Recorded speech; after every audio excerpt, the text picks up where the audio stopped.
केंद्र सरकार यांच्याकडील सूचनेनुसार राज्य शासनाने दिनांक 19/12/2024 ते 24/12/2024 या कालावधीमध्ये सुशासन सप्ताह साजरा करण्याचे निर्देश दिलेले होते।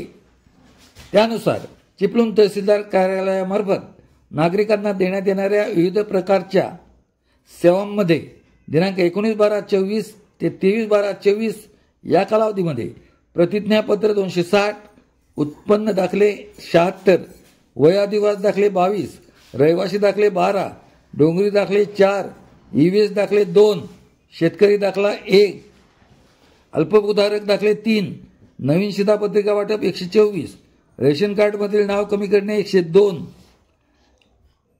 आधार कार्ड मान्यता दिलेले 6, 7/12 वाटप 637, फेरफार वाटप 149, 8 184, फेरफार नोंदी निकाली 27 अशा एकूण 1371 तहसील कार्यालय चिपळूण मार्फत सेवा पुरविण्यात आल्या। तसेच दिनांक 21/12/2024 रोजी उपविभागीय अधिकारी कार्यालय चिपळूण व तहसील कार्यालय चिपळूण या कार्यालयाचे आस्थापनेवरील सर्व कार्यरत अधिकारी कर्मचारी यांना माननीय श्री डॉक्टर संजय कुंडेटकर सेवानिवृत्त उपजिल्हाधिकारी यांचे मार्फत महसूल विषयक बाबींचे प्रशिक्षण देण्यात आले।